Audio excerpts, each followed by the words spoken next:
Hi Vatuvaimi, my name is Mandipa Montle and welcome to my YouTube channel. So that's such a crazy thing to say, but welcome to my YouTube channel, and this channel is basically going to be about what I like to call the 4 or 5 L's in my life, basically about law, leadership, life, love, and the Lord. And yeah, if you're interested in just watching a few snippets of my journey, learning about leadership, learning about law, learning about just not all my life but part of my life, because I don't want to put my entire life on social media. But if you're interested in that, subscribe to my channel, share a link with everyone else that's also interested, especially for youth leaders in Botswana that want some tips and tricks. I'm the founder of Put Youth On, and I felt that I needed to come on here and share basically about youth leadership in Botswana, my experiences, and what I've learned from other youth leaders in this country. So yeah. Okay, so how did I start being a leader? Honestly speaking, throughout primary and throughout high school, I was never a leader. I think that's a misconception people have. That's why sometimes I don't think you're born a leader. I think you're made a leader, or you know, maybe you are born one, and life unearths it from you, and God unearths it from you. So I, throughout primary school and high school, was relatively quiet, and I never spoke. I think I'm still kind of quiet, but I never spoke or did anything in yeah, I was just a chilled girl, honestly. Also, I was very average. I was an average student. I never like top anything. I was mostly into sports, but it was just a chilled girl. Nothing too out of the ordinary. So, I've never always been someone that would pursue leadership intentionally. I've always just been that girl that's just living life. And then when I got into, but I always felt, hold on, I always felt like there was something inside me that I feel like I could do more, and it was always inside me throughout. And then I got to university, year one, and it's like I'm away from my parents. My life is mine, It's like, oh, okay. And I thought to myself, I'm in this dorm room, and I'm among these other girls. I'm pursuing law, and no one knows me. No one knows I'm quiet. No one knows the Mandipa that was bullied in primary school and some part of high school. No one knows me. So this is my chance to just be the girly that I know I am. So I got into like year one, and I remember there was what is it called? Had the LLC, Moyubi, how to know Moyubi, there's LLC. So that's LLC, and Honohote, there's head of house, there's deputy head of house, and all these other things. And I was like, you know what? I'm gonna go for head of house. I started thinking maybe I should do deputy. I said no, my dear, we're going for head of house. And I was so shocked to find out that there was no one contesting against me actually. But when I got into it, they didn't tell me that before. I faked the confidence. I faked it. It was like, you know what? I know I'm a leader. At that time, it's my first ever time being in a leadership position. Okay, I faked it, and I walked as the Mandipa that I always wanted to be. And even my first day of classes, they were choosing class captains, and the lecturer is like, who wants to be a class captain? And I think when you're a first year, everyone is just kind of scared, trying to be like, oh. I said, you know what? I want to be a class captain. Yep, I want to be a class captain. And people probably looked at me like, oh, this girl is so what. Mind you, I'm faking I'm faking it. So, but now we made it, fake it till you make it. So, yeah, I started like that, and that was the first ever leadership positions I had in year one. And I was head of house for block 473, I believe. And yeah, from then on, I went and I became a resident assistant for block 472, and basically working for student welfare part-time.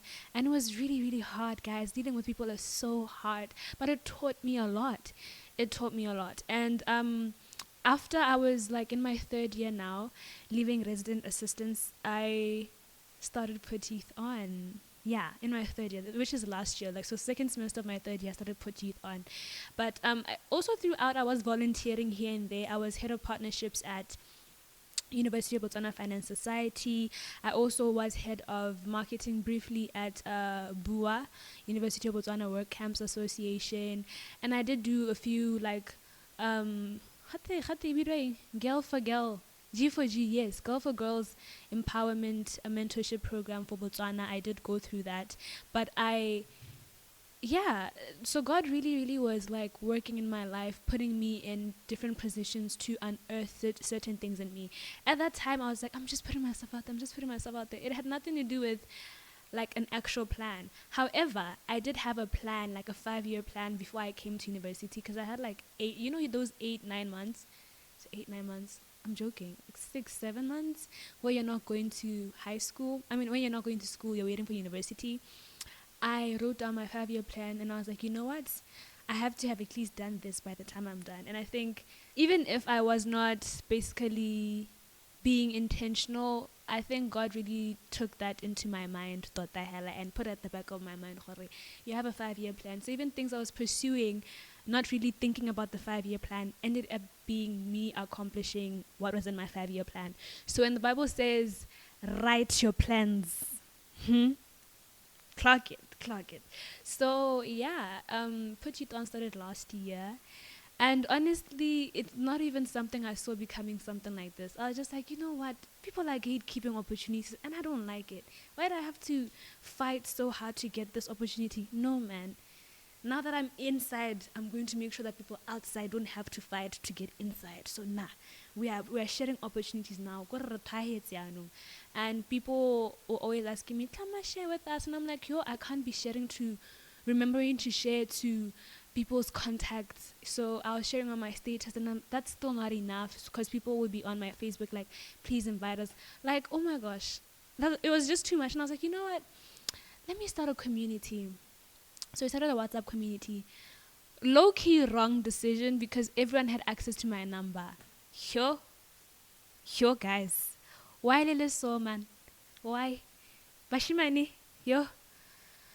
Everybody had access to my number. So that's why, if maybe you were following Put It On in the beginning, that's why I had to delete the community, because I couldn't take it anymore. You're texting me about things that don't have anything to do with me putting you on.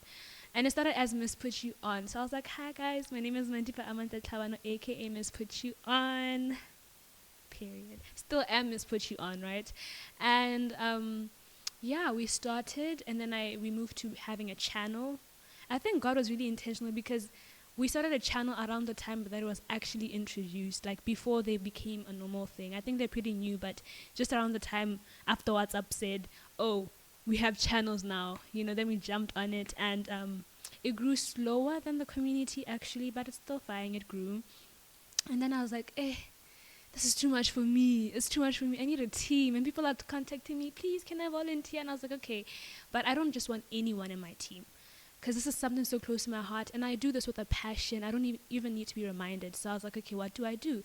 So for it, I learned throughout my leadership journey that for something to be professional, or for people to take it seriously, even the way they get access to it has to be professional, so that they respect it. So I was like, okay, I'm not just going to say, okay, come join. I'm going to say, submit a CV, submit a motivational letter.